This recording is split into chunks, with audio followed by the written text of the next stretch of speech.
आज की वीडियो में जानेंगे धर्म को विज्ञान के सिद्धांतों पर आधारित करना। ईश्वर तक पहुंचना सुगम है।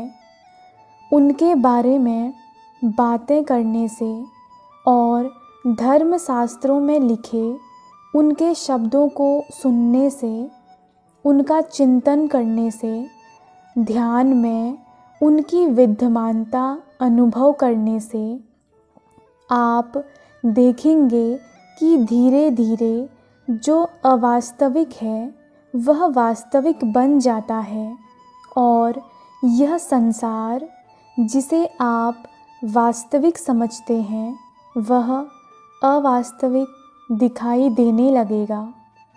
ऐसी अनुभूति के समान और कोई आनंद है ही नहीं।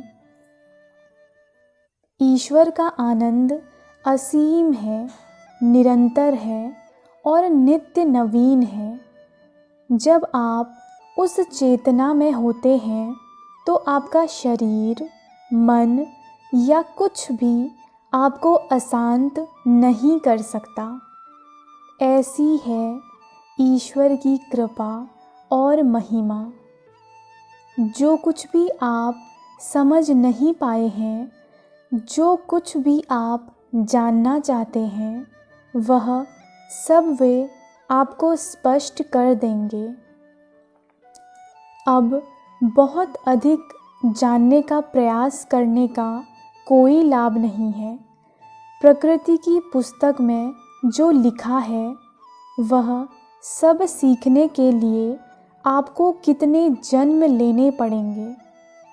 लाखों जन्म भी पर्याप्त नहीं होंगे, तो फिर क्यों परेशान हो। प्रत्येक वस्तु को आप ईश्वर में पा लेंगे और जान लेंगे। भारत के संतों ने सदा कहा है, सर्वप्रथम उन्हें जानो, फिर जो कुछ भी आप जानने की इच्छा करेंगे वे आपके समक्ष प्रकट कर देंगे। यह सब उनका साम्राज्य है, यह उनका ही ज्ञान है। जैसे जैसे जीवन बीतता है, इसकी भ्रांतियाँ समाप्त हो जाती हैं और आप जान जाते हैं कि इसका उद्देश्य क्या है। जब बचपन और युवावस्था की भ्रांतियाँ समाप्त हो जाती हैं तो बाकी क्या बचता है। केवल दिव्य चेतना में हम इस द्वार के पीछे विशुद्ध आनंद को प्राप्त कर सकते हैं।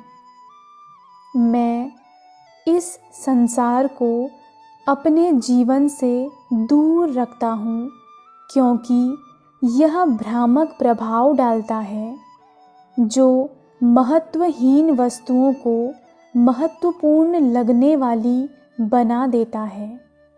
हम सब केवल ढोंगियों के प्रदेश में रहते हैं और ऊपरी सफ़ेद पोशी बनाए रखने का यत्न करते हैं। फिर भी केवल ईश्वर की चेतना में रहकर ही हम प्रसन्न रह सकते हैं। प्रयास करके देखें। ईश्वर आपको अपने साम्राज्य में लाने के लिए उत्सुक है क्योंकि उन्हें भी किसी वस्तु की तड़प है और वह है कि आप उन्हें स्वेच्छा से खोजें और सदा उनका स्मरण करते रहें। अन्यथा उन्होंने ब्रह्मांड और मानव की रचना न की होती।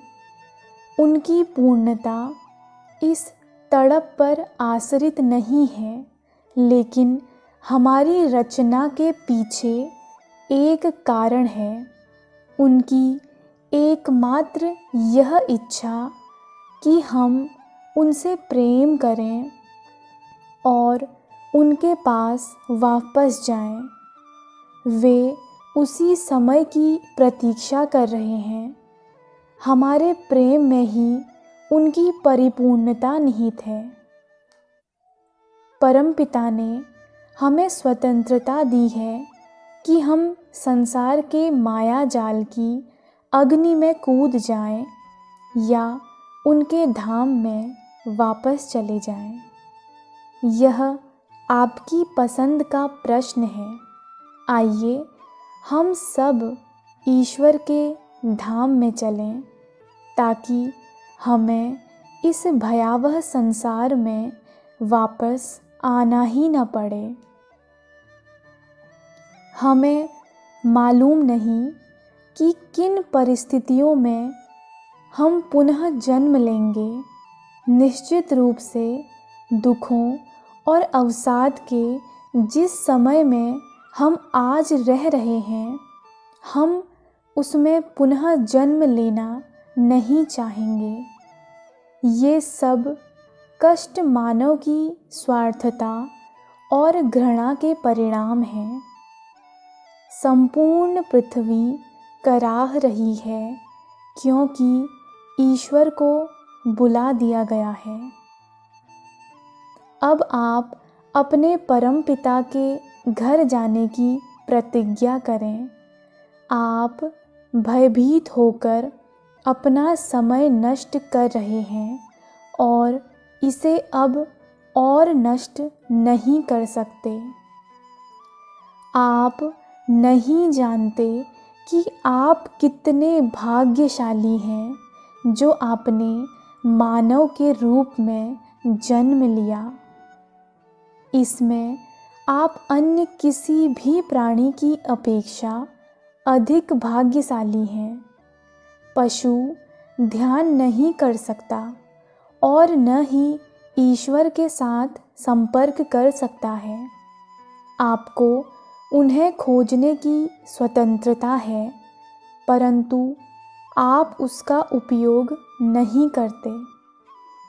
आप थोड़ी देर के लिए ध्यान में बैठते हैं और आपका मन दूर भटकने लगता है, परंतु जब आपका मन प्रार्थना करता है और प्रार्थना करता है और निरंतर प्रार्थना करता रहता है, तब स्वर्ग का द्वार खुल जाता है।